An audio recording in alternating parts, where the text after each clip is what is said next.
মেয়ে মানুষ মানেই শপিং করা, রেস্টুরেন্টে খাওয়া দাওয়া, হাজবেন্ডের সাথে ঘোরাঘুরি সবকিছুই পছন্দ করে। আমিও তার ব্যতিক্রম নই। হ্যালো এভরিওয়ান, আসসালামু আলাইকুম, কেমন আছেন সবাই? চিটাগাং শ্বশুরবাড়ি হওয়া সত্ত্বেও চিটাগাং শপিং মল গুলোতে শপিং করা হয় কম, যেহেতু চিটাগাং থাকা হয় না। তবে যখনই চিটাগাং যায় তখনই দেখা যায় যে শপিং করতে চলে যাই। এইবারও গিয়েছিলাম মা মেয়ের জন্য শপিং করতে ঈদের আগের দিন। তো ইনার জন্য শপিং করা শেষ হয়ে গেলে আমার জন্য শপিং করেছি। শপিং করে হাজবেন্ড বললো যে আমাদেরকে নিয়ে রেস্টুরেন্টে যাবে। বাট যাওয়ার পথেই এইরকম একটা ছোট্টখাটো খেলনার দোকান ছিল, আর ইনার তো খেলনার দোকান দেখলে খেলনা কিনতেই হবে, ভাষা ভরা খেলনা। বাট মেয়ের আর খেলনা কিনা শেষ হয় না। তারপর আমরা চলে গেলাম সাংগ্রিলাতে। বা সাংগ্রিলাতে ঢোকার প্রথমেই আমার মনটা ভালো হয়ে গিয়েছে। এত বড় একটা অ্যাকোরিয়াম, আর অ্যাকোরিয়ামের ভিতরে অনেক ফিশ ছিল, আর তো গাছগাছালির অভাবই নাই। তারপর ইনায় তো কোনোভাবেই ভিতরে ঢুকবে না, সে ফিশ দেখবে। তো ওকে বুঝিয়ে শুনিয়ে ভিতরে নিয়ে গেলাম। বাট ভিতরে ঢুকে আমার মনে হচ্ছিল যে আমি কোনো বিয়ের প্রোগ্রামে এসেছি, কোনো কমিউনিটি সেন্টারে ঢুকেছি, কারণ ভিতরের ডেকোরেশনটা এরকমই ছিল। তারপর এই তো আমি খাবারের মেনু দেখছিলাম, বাট এত কঠিন কঠিন চাইনিজ আইটেমের নাম ছিল যে আমার আসলে দাঁত ভেঙে যাওয়ার অবস্থা।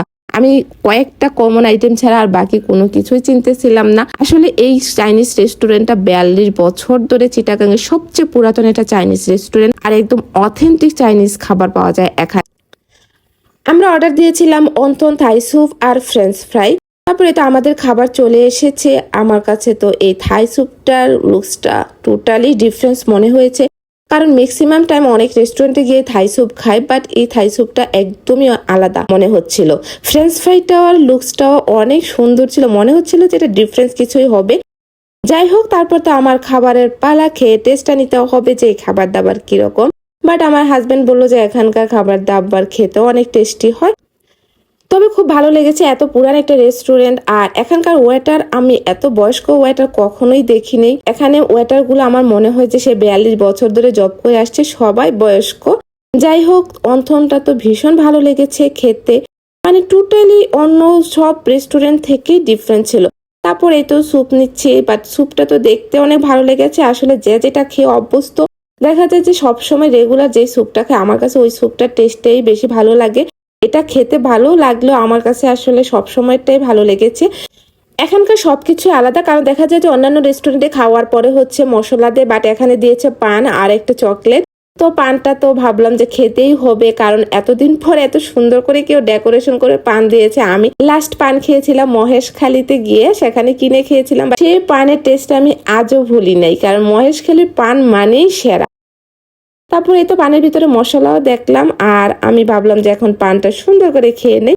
তারপর আসলে আমি পানটা খাচ্ছিলাম, খুব ভালো লেগেছিল। এত পুরান একটা রেস্টুরেন্টে গিয়েছি, আর খাবার দাবার তো আরো সেরা। তো ভাবলাম যে নেক্সট টাইম যখন আসবো তখন আবার এই রেস্টুরেন্টে আসবো। আমি আসলে জিব্বা দেখছিলাম যে একটু লাল হয়েছে কিনা, বাট লাল হওয়ার মতো কিছুই দেয় না, জাস্ট পানের ভিতরে মশলা।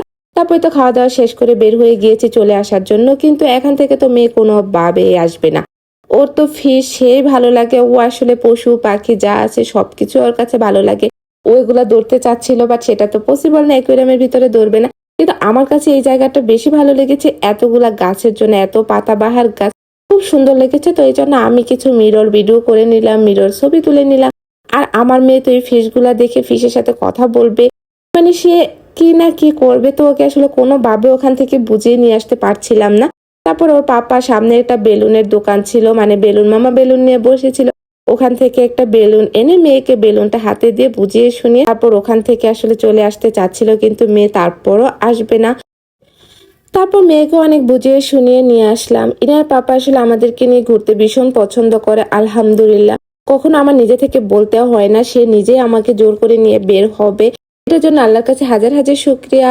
তো এই ভিডিওটা এই পর্যন্তই। সবার ভালো লাগলে আমার পেজটা ফলো দিবেন আর আমাদের জন্য দোয়া করবেন। আল্লাহ হাফিজ।